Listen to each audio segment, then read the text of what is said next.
Welcome back to Flourishing in Medicine from Surviving to Thriving. I'm your host, Mick Krasner, and this podcast is produced by EmPro, a medical professional liability insurance carrier.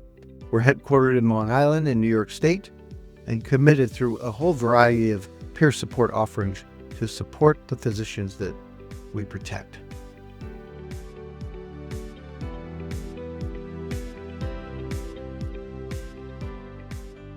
The first dean had the vision, let's do this, attack these two issues of helping students stand out and addressing wellness. The second dean said, everybody in the world needs this, not just medical students. This is wonderful. I'm thrilled that we're doing this. He just really got behind it. And the question or the challenge was, how else can you do this? How can we bring this to everybody, every single person, starting in the medical school and then to the hospitals and then to everyone we touch.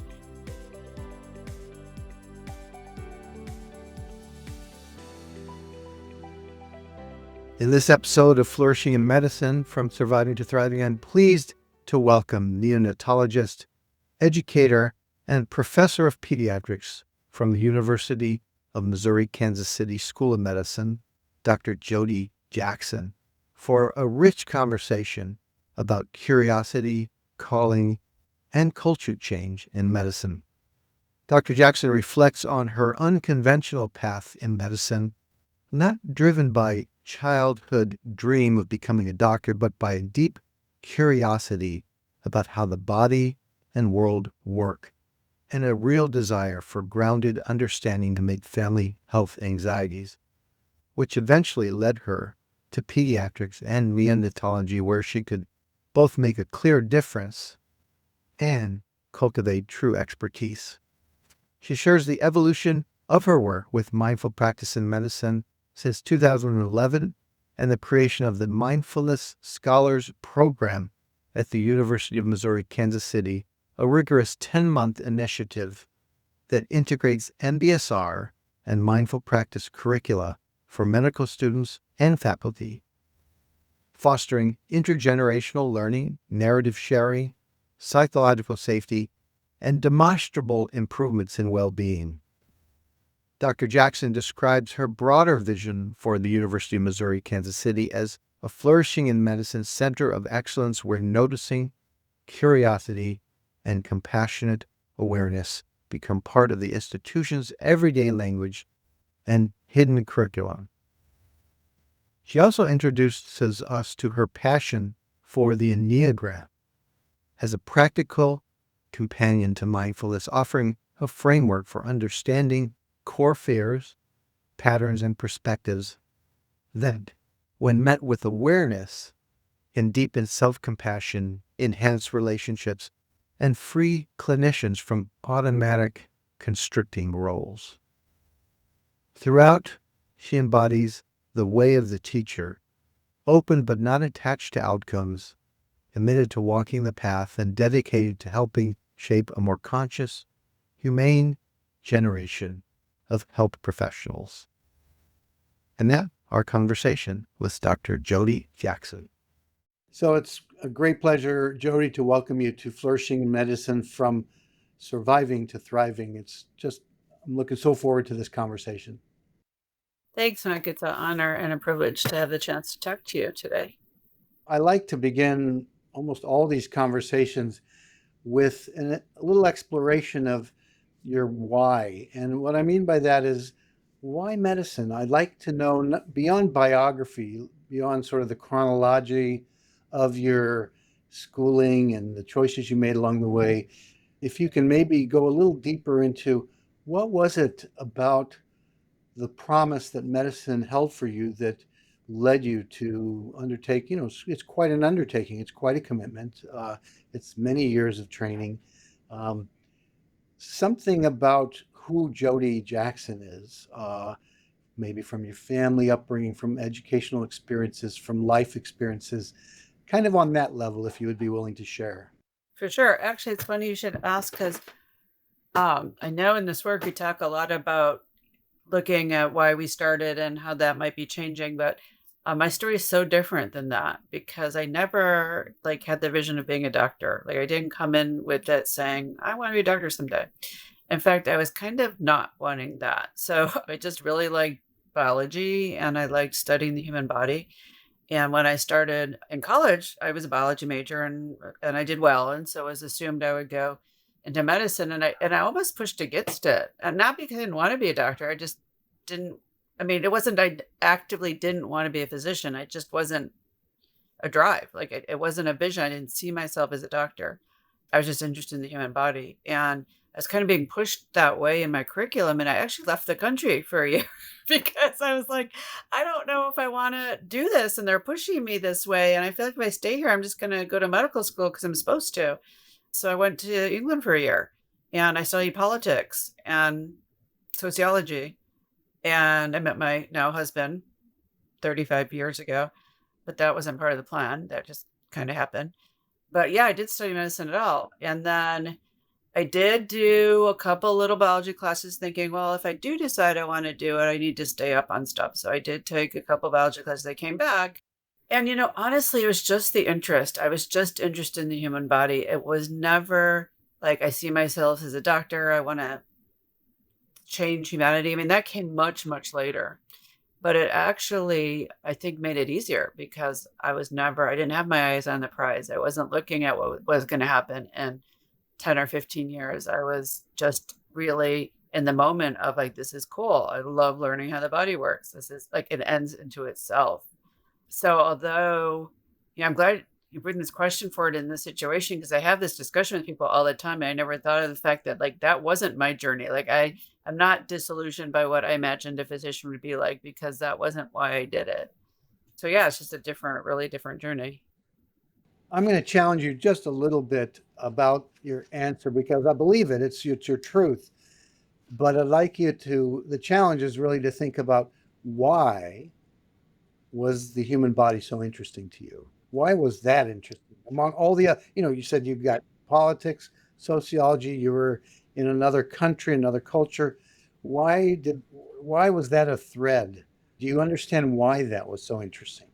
Yeah, I mean, I don't understand. I guess I've wanted to understand how things work. And, that's why the sociology. And I'm interested in kind of how the universe works. And the universe starts in the human body.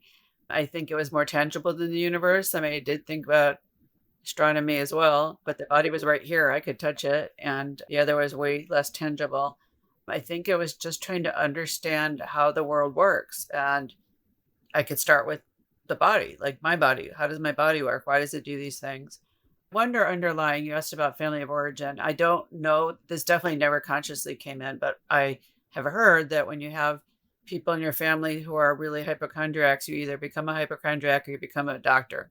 And I have family members who are, their head hurts. Oh, I must have cancer, and so maybe it was subconsciously reactionary to like, I can't go through life like this. I need to know. Sure could. Absolutely sure could be part of that. That still is part of my life, that those people.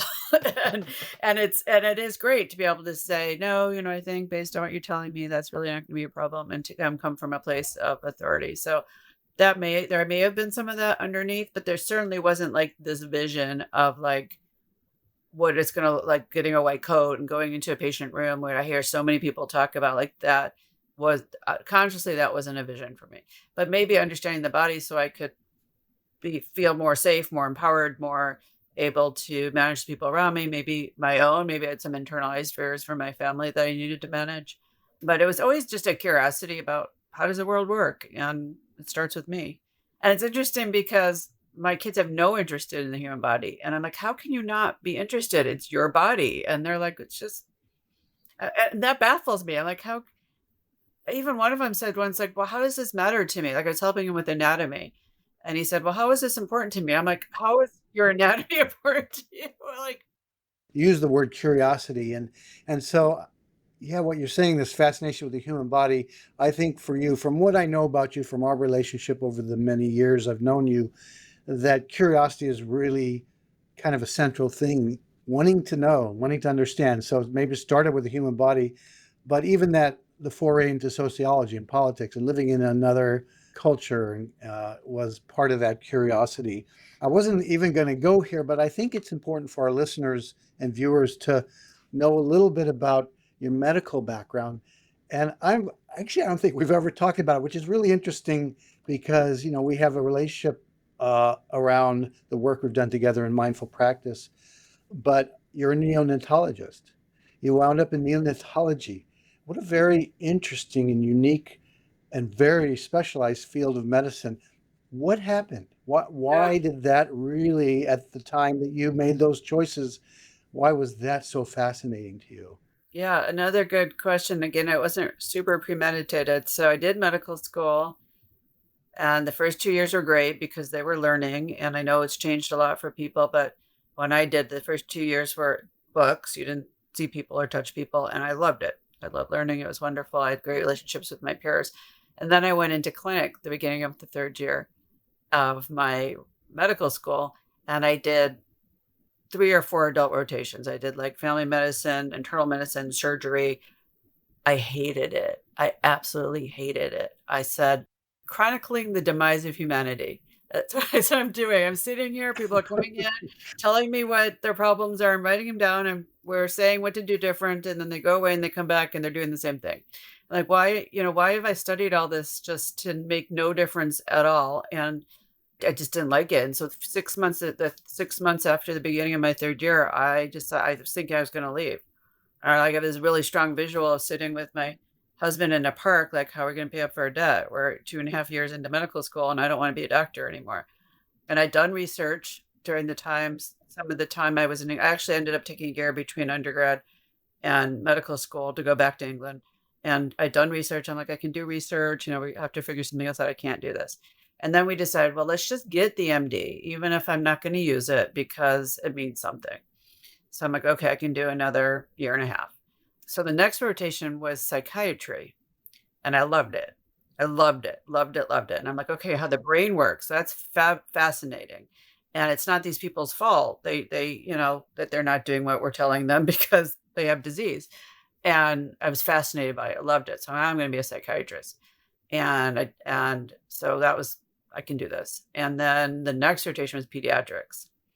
And I was like, "Oh, like, they just get better. Like, those little kids, they are not sick. Like, they're sick for a millisecond, and then they're just better. Like, you hardly have to do anything. You give them Motrin and a popsicle, and they're all better." And when something's really wrong, you know it. Yeah, I mean, you know it. Like, that's the other thing about adult medicine I could not do. Like, people would really be sick, and then they should be better based on labs and everything, but they're not. And are they not better because they think they're still sick? Is it that, or are they still sick? Or, it just like that sick mindset. And now even actually talking about this juxtaposed to the family of origin question, it probably was a trigger to my family, actually, when I think about it like that.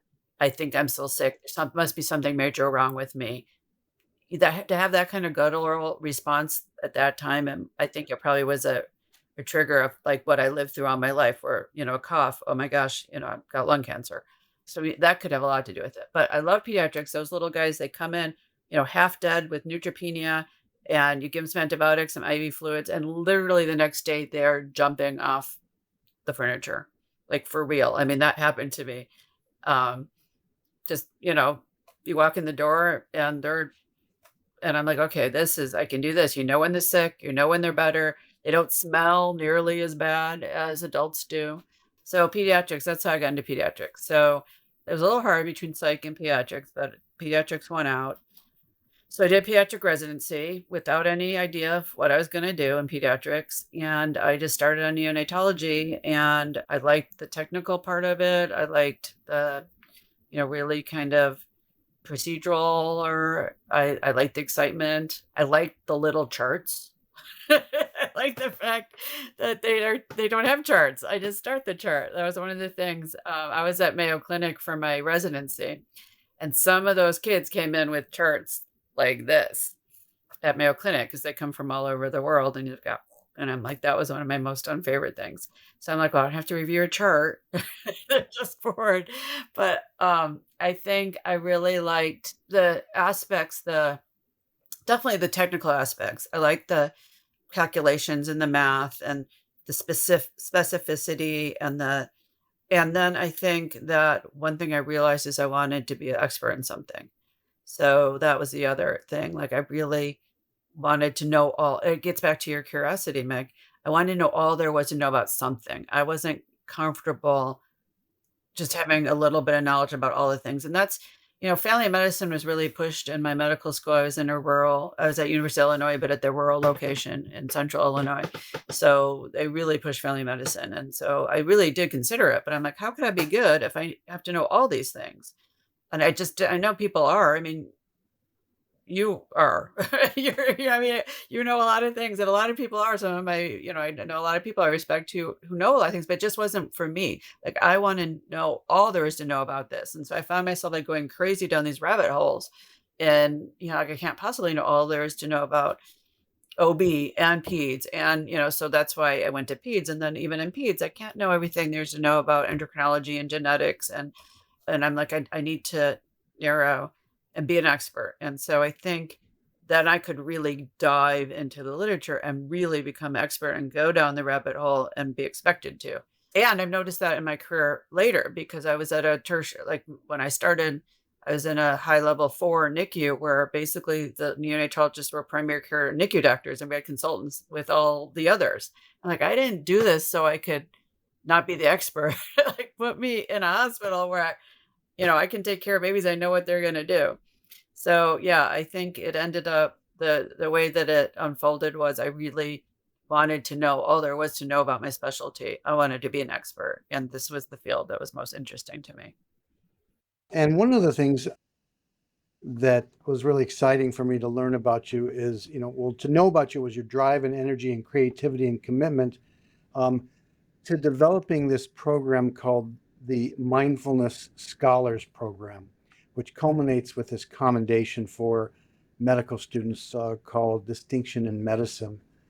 But I want to go to something that I think is even more important in this program you're developing further, in my opinion, that it provides an example of, I would call, interdisciplinary, intergenerational learning of students, staff, and faculty, and because it brings those people together. I'd love our viewers and our listeners to really hear from you as much as you can share about this exciting and program that's already you've demonstrated it has impact. So tell us about that, how you began to envision this, how it's begun to unfold, and why it's so important to you. There's a theme here. I just kind of do the work and it comes, but so I did the work. I mean, I have been working with you since 2011. Like, that was the first class I did. I came out to Chapin Mills. I did the introductory class. I loved it. I came back every year for 4 or 5 years doing the same, the next class and then the same class because I had a need. I was in my own kind of mid career position where I wasn't, it was in need of a transition. And so I was able to learn from you and become part of the community and really get the tools I needed to move to the next steps in my life. And so I did that just because I needed it and I liked it and it was what I wanted to do. And then you offered the next level teaching, which was the advanced teacher training. So I did the advanced teacher training. It was offered. I did it again just because I felt like I wanted to know more. Again, another theme. Like, I want to know more. I want to become an expert in this. I want to be able to do this really, really well and not just cursory. And so I did that. And then I just told everybody I knew, I've done this and I'm ready to teach somebody. Whoever wants to be taught, I've been working on this for years. It'd been 15 years by then. I've got this knowledge. I've not known what to do with it. I want to share it. Anybody. I'm at a bunch of different hospitals. I'm at a teaching institution. I'm at private hospitals. I'm affiliated with the medical school. So I just told everybody. And about a year later, the dean came to me and said, I thought about what you had to offer, and I'd like to explore what it might look like in the medical school. And I said, absolutely. I want it. And that's kind of where I am now. I'll teach anybody who asks. Like, I can use the material that I've learned and make it in a way that it can benefit anybody who's interested. So I felt like I had been prepared to do that through my years of study and through that specific class and you as a mentor. So we came together with some other people who knew a lot more about higher education than I do. I'm a practicing physician who's been trained in mindfulness practice in medicine. I'm not an educator. I've been educating because you do when you're a doctor, but I'm not a trained educator. But we came together with some people who had some more training and education and kind of thought about what we wanted to do. And one of the kind of driving forces between bringing this to medical students, I'm 100% because I want them to have this material. But from the medical school standpoint, it's something that makes them stand out and be able to have some look different than other medical students. And with the change in the standardized testing to being pass fail, students are looking at ways to stand out. So there's that, but there's also at the same time students are asking like for well-being training. They feel like that's missing. They're noticing that they're feeling burnt out, they're feeling overwhelmed. They're much, the younger generation's much more able to see and talk about that. So they're doing that. They're bringing that forward. So they're bringing those things forward. So we had these two things coming together. One is people want a way to stand out. The other is they really want some more training. So why don't we combine those and train on this subject and give them this training? So the idea was that we train them not only to learn the material, but to be able to teach the material so that they could be the people of the future generations that would bring this material forward. They could be the people in wellness in the future. Like we wanted people who are really interested to start, not just let's help you with your wellness, which eventually I think we're going to get there. We're getting it into the medical school like that. But we started with let's get the people who want to be leaders in this area. And so we did. It was a huge commitment. They committed 10 months. The first 8 weeks are weekly with mindfulness-based stress reduction that Dr. McCresner helps us run remotely. And that's a nice collaboration that we have. And then we have every other week sessions with me going through the modules that is the mindfulness practice in medicine program. And so they're committed a lot. And so we needed people who were willing to make that commitment. They have to come to class. It's 2.5 hours on my sessions. They have to do written work and reflections. They have to do a presentation at the end to demonstrate that they've been able to embody the work and have their own inquiry into the work. And again, it was just something that unfolded. Like I just did the work and got to where I needed to be at the right time, and it came together. And I have some beautifully wonderful collaborators who understand better what students and faculty need. And so the other thing we did is say, well, faculty need this too. And how can we do both at the same time? And that was a big question. Like, can we do both at the same time? Is that psychologically safe to do that? What would that look like? And at first, I think the educators that I was working with thought that those faculty would act as mentors. They're like, oh, we have people who are interested in physician well-being. They can help me run the class. They can be mentors to the students. Some of them had done a lot of work, but not in this specific teaching. And so they came along and they learned too, alongside the students. And they came from obviously, especially with the first cohort, we're starting our third cohort, but the first cohort, they were people who were seasoned physicians, competent, and also interested in well-being and having done some work. So when we look at our stats, the stats of our numbers, they started really high up in their mindfulness and their well-being, but they moved even higher. But what we found, which was not expected at all, both the physician and the students or the faculty members, what we found, she had her own stories. So what we found was the faculty sharing their stories of patient interactions was so rich for the students. And the students sharing kind of what they were coming up against was so rich for the faculty because they've been away from it and they didn't see it. And some of them are even working with these very students. And yet this opportunity for this dynamic shifted things so dramatically. So both students and faculty reported one of the things that was the greatest about the program was the chance to learn side by side with the different, like you said, intergenerations, the different generations, and how to be exposed to a completely different view, a completely different angle on what's happening right now, what's happening with patients. It's been extremely valuable and rewarding to watch that. Now, the second cohort, the group, they weren't necessarily people who were as interested or experienced. And so that was a whole new dynamic, but also a great dynamic that was enjoyed by all. The first faculty we handpicked, we said, we want these people to help us make the program. Basically, they were working with me to make the program. So they had they knew about education. They knew about the work. They had things to learn of the material, but they were, very experienced, seasoned, and they were actually we were working together to make the program as we were making the program. As we were bringing it out, we were revising it, and even as we were doing it, we were meeting and making revisions. And so they were part of the creating of the program and in the program. The second cohort were just arbitrary faculty who signed up, and it was a whole nother experience, but it was just as rich and just as amazing for both. It was an unexpected advantage of the way that we did it. And now you have a third cohort you'll be starting next month, right?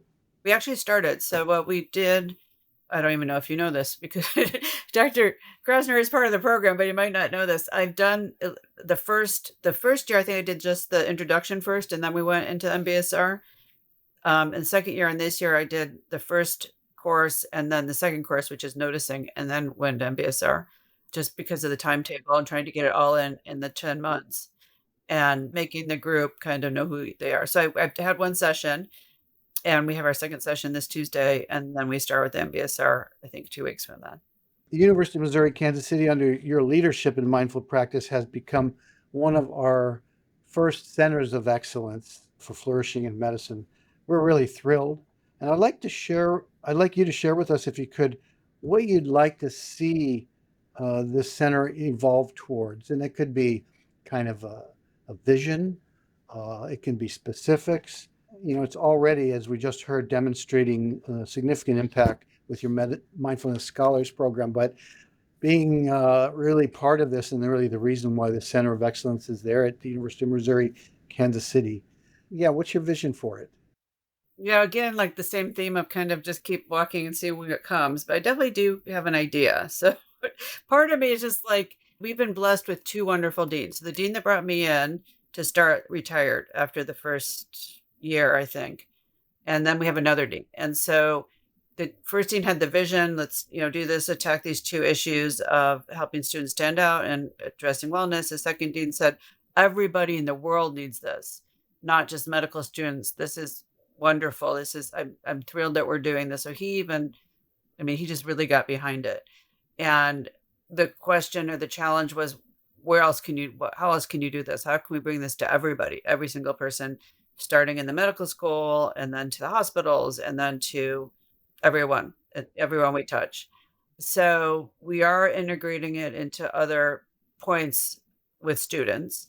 And that's kind of, again, unfolding like all the other things. Like I'm just meeting key people and saying, where can I teach this? And they're putting me in. I think that some of our ideas are that we'd like it to become part of the culture of the medical school. Like this language, this teaching is something that starts from day one, and they get kind of introduced and then reintroduced and then reintroduced. And in this kind of high level class where we're training trainers, or it could be just part of how people talk to each other. They have a really unique program at UMKC School of Medicine, but they have a docent program. And the UMKC School of Medicine is a 6-year program. So they come in for their undergraduate and finish in 6 years with their MD. And they start doing clinical things really quite early. And they have a docent program where they have kind of an advisor through it all. And so we're looking at focusing on the docents and the teachers of the students, the people who support the students, and how to help this language become part of what they do. I think the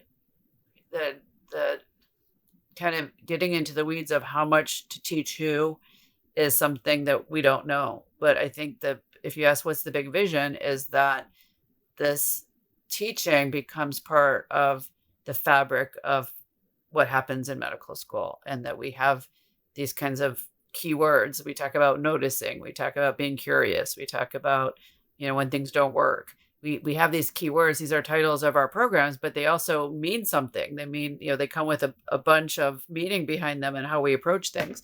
And if we can make those part of the rhetoric of how we talk to each other, we can just have a different culture. We can show up in a different way.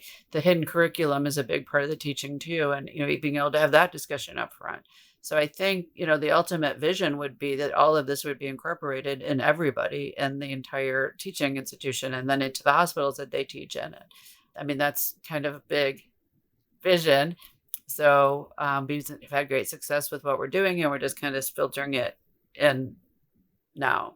There's lots of questions. I mean, there's a lot of data questions, like how much, what's the least necessary dose, the least effective dose of mindfulness teaching that makes a difference. I don't know that we know that. There's lots of studies that look at different doses of teaching, a weekend, 5-day retreat, a 1-hour course. How much, is it cumulative? Does it just keep getting better? Or is there a point that you reach saturation? Is one little 1-hour class enough, or do you need to build on it? I would think probably not. But those are all questions. And so we're trying to figure out, like, how are we going to collect data, and how are we going to get our hands around that kind of questions, because we want to. I mean, it's an academic institution. I mean, we're all professors. It's also part of what we're supposed to be doing. We're supposed to be writing papers and getting data. And interestingly, I generally don't like to do that, but I do with this because this is so fascinating to me. And it's when people say, like, what do you want to do? Like, what's my future vision? Because I haven't shared a lot of visions for me, but my goal is to, make the world better for everyone, raise human consciousness, improve everybody's existence. And I've been doing that one baby at a time, one family at a time for 25 years. And I think I've made a big difference. But I feel like with this teaching, we can, not me alone, but me with you, Mick, and our other collaborators, we can affect the next generation of healthcare providers, and we can shift everything. And that's how powerful I think it is. So that's like my calling now, is to bring this forward in a way that's going to shift a whole generation, not just the young ones. I mean, we taught also experienced, just everyone, but at least starting with the next generation. How do we have these conversations? How do we not, hide when things go wrong? How do we address when things go wrong? The things go wrong module was so amazing to see how the students responded to the faculty who tell stories. Like I asked them early on, we found out that the students love to hear the faculty stories. So every session I had at least 20 minutes for faculty stories. And so when things go wrong, I invited them to bring something they'd want to share. And they shared some real meaningful things for themselves and for the students, and for the students to hear things go wrong. And this is what happens. And we all survive was kind of almost earth shattering, because we don't have those conversations. As you started to answer the question, you said something about, well, you not being attached to a certain vision. And, we've spoken together and in groups about these archetypes that there's an anthropologist who studied indigenous healing cultures, talked about Angeles Ariane. She called it the fourfold way. And she talked about the way of the warrior, the way of the healer, the way of the visionary, and then finally the way of the teacher. And you're really talking about teaching. And the way of the teacher, one of the main tasks of the teacher, of the way of the teacher, is to be open but not attached to outcome. And you really, through your sharing, you described this openness to where the path may lead you, but you can't attach to one single part of that as where you're headed, because you don't really have full control over that, but you have enough openness that you can move where it goes and be flexible in that way. And that's an incredible skill as a teacher. It's an incredible skill as a human being. Before we get to the final part of our conversation together, and I didn't even think I was going to bring this up, but can you think about that, the way of the teacher, being open and attached to outcome, and now everything we've talked about from this origin story, we could say, of why medicine, can you think of, maybe just reflect on how that actually has been part of your path, being open but not attached to outcome the whole time? It's been really like a North Star for you. I don't think about it that often, but when I do, especially the whole becoming a doctor thing, I worry so much when I meet a young person who's even in high school or just starting college. I want to be a hand surgeon. I want to be and I'm like, it's 15 or 18 years before you do that. Can you really like tread along for that long? And so I think it's a gift I guess I never thought of the fact that it's a presence practice, which I didn't ever really think of it as, but to be able to be here in what's happening and see where it goes. If I had tried to envision a career, I mean, I'm very happy with the way my career has gone, and I've accomplished a lot. I've done some really wonderful initiatives statewide, and I've built a NICU, I've directed a NICU, and I've done things that I'm happy with. I think I've made a difference. And if I had tried to imagine that, I would have way under imagined what it could have been. And if I had been going towards something, I'm sure I would have missed all these wonderful things that unfolded because I didn't even know there were possibilities. If I had been attached to, I'm going to do this course with you, Mick, and then I'm going to do this, then would I've even had this opportunity? I didn't know anything about the medical school or what they were trying to do. I was really focusing more on the community hospital where I do most of my work and working with the physicians there. That's where I thought my in was. But just by kind of, spreading it out and saying, where can this lead me? I got led into this wonderful path that I think is going to affect more people more profoundly than it could have just in my little community hospital. So it's really kind. And I'm again humbled by your recognition that I have been able to be open to what comes. And maybe it's one of the reasons this is so appealing because it's teaching, it's giving words for that. I mean, that's the thing I was talking about, like words for these things. We don't even have words for these things. And that's what this work does. It gives us words. Now, I want to bring up this final topic because I know how important this is to you, and I know how much you're invested in the Enneagram. It would really not be fair to ask you to come on this podcast and not enlighten our listeners and viewers with at least a little taste of what this is about. Now, it's certainly connected to self-awareness, at least the little bit that I understand. To me, it makes sense why this is important to you, knowing you, given what we've heard thus far on this conversation. And I'd like you to talk a little bit about this, if you can, in as practical a way as you can, so that our listeners and viewers can at least consider the topic, knowing that you already know that many folks are just going to close down. They're just going to react and say, this is woo-woo or some weird thing. Well, first, I want to thank you for that. And I didn't expect that at all. And no, I mean, I would have been fine if you hadn't brought that forward, but I do appreciate bringing it forward because my other passion has been Enneagram. I've been studying that not quite as long as the mindfulness in medicine, but since about 2018. And I really think it complements the mindfulness-based medical practice. And I think it's helped me be a better teacher and be able to embody the work better. And interestingly, I was really worried about talking about the mindfulness practice in medicine in the same breath as Enneagram because I didn't want people to confuse it because of what you said about it's not real science. But interestingly, in the last couple of years, a lot of healthcare professionals are very interested in Enneagram and are learning about it and reading about it. It's coming forward in a lot of industry and a lot of companies. And there's a branch that people are bringing to help people relate and be productive. And so I think it's getting a little credibility in that circle. I actually think I sent you a message just the other day because I was reading something. Oh, it was on your teaching the other night. And you showed a slide. I'm like, oh yeah, the Enneagram would fit there perfectly. And I think it was about conflict and it's about seeing other people's point of view is what you had brought forward. And there's a slide about conflict and kind of how to approach conflict and being curious and understanding. And you said something like when we always think that our side is right, but can we be curious and hear the story of the other person?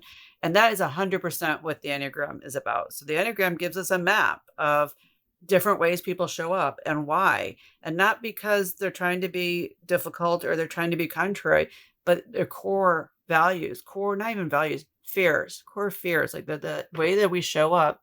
They call them personality types, which I don't really want to use, more just ways of showing up or being stuck that are based in core fears, core hopes.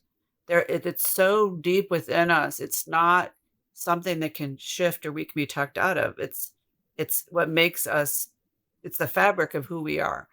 And it gives us a map of 9 ways of showing up and it helps us see that.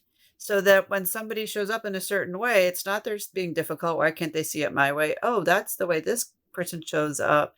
And that's where their experiences, their core fears, their core values, their core vision has got them. When we talk about being stuck in the spaces, it's not like Myers-Briggs where you just find out your personality type and then you know how to relate. We talk about like our area is kind of where we're stuck in our personality type, meaning we only show up like that. And sometimes that's great and it's good because it's got us where we are, but it's limiting. And we don't want to change who we are, but we want to know there's other ways to show up. And then to be able to see that and be compassionate and understand triggers for other people, and understand core fears for other people, and what might be a strength for me is actually going to trigger a reaction to somebody of a different type. And it just gives us that map. It's a very tangible map. And it complements the mindfulness work so well because we are talking about noticing. The mindfulness work is all about stopping and noticing, space between stimulus and response. Notice, take a space, take a breath, choose what our response wants to be. Well, if we can notice, boy, that's a really stereotypical response of my type. I'm acting out of type. Like maybe I should look at a different way to be. It's just, I feel like, and we've talked about this, and for our listeners, hopefully Mick and I are gonna make something. but I think combining the wisdoms of these two teachings would be so incredibly powerful. I mean, the mindfulness work has been powerful. It's been shown, literature proven work to shift perspectives and shift mindfulness, burnout markers for burnout. Integrating these tools, I think, just gives people a little bit more to hold on to see themselves, to see other people. It's a big part of self-discovery and noticing, where we're stuck, really where we're stuck. And it's not about inner critic. We talk about that a lot. We don't want to criticize ourselves, but if we can have compassion for ourselves, especially when we know we're stuck. And so it's a way to have compassion for ourselves, compassion for everybody else as we kind of navigate human relationships. So thanks for the opportunity to bring that forward. I think it's an incredibly powerful tool that would lend itself so well to this teaching. Well, in the way that you described it, which you did really a nice job there, and connecting it with mindfulness, both being, I would say, a pathway, or each a pathway of liberation in a certain way. And I think the way you described it made sense to me, that would liberate one from certain constraints that are there when you're not aware. And the awareness is what connects both of them together. So wonderful. Well, we're coming to a close. I wanted to give you an opportunity if there's anything else you wanted to add to our listeners. We're going to put some information about this in the show notes, but anything else you'd like to say? Otherwise, I really appreciate the time. I love this conversation and went in directions I wasn't expecting, which always makes it fresh and fun. And I really am glad that we had this opportunity. Speaking to you is always an opportunity to learn about me. So I welcome that. I appreciate you giving me this opportunity. Thank you. Thank you very much for listening. We'll include a summary of today's podcast and links to Dr. Jackson in the show notes. And I'd like to conclude, as usual, by sharing another brief but practical exercise to help you flourish. So take a moment to just settle into your seat, your chair, standing, wherever you are watching or listening to this podcast. Take a breath, notice your body. Dr. Jackson shares with us the influence of her study of the Enneagram, and I'd like you to just think about just a few things as we sit here for a moment. What are your core fears, your core patterns, your core perspective in your life? Now, it's a tall order to come up with that on demand right now, but perhaps you could just feel in to a little bit about fear. Where does that live in your body? What does it feel like emotionally? And what are the thoughts that arise as you are aware of that? Patterns. Maybe choose one pattern that you know about yourself. And again, staying grounded in our mindfulness foundations, that pattern, how does it live physically, somatically in your body? How do you relate to it emotionally, and what are your thoughts about it? And then perspective taking. What is your unique perspective? Does not exist anywhere else in the universe except with you. Where does that live in your body, in your emotions, and in your thoughts? Just taking another breath, and that's our brief practice. I hope you found this podcast and this simple exercise useful to you and look forward to having you join us for the next episode of Flourishing in Medicine, From Surviving to Thriving. If you'd like to learn more about EmPro, please visit www.myempro.com. And if you'd like to know a little bit about our peer support programs, please visit www.myempro.com/peer-support. If you're a physician or medical student in need of urgent support, please call the physician support line at 1-888-409-0141. For more information about me, you can learn about me at www.mickkrasnernd.com or www.mindfulpracticeinmedicine.com. And until next time,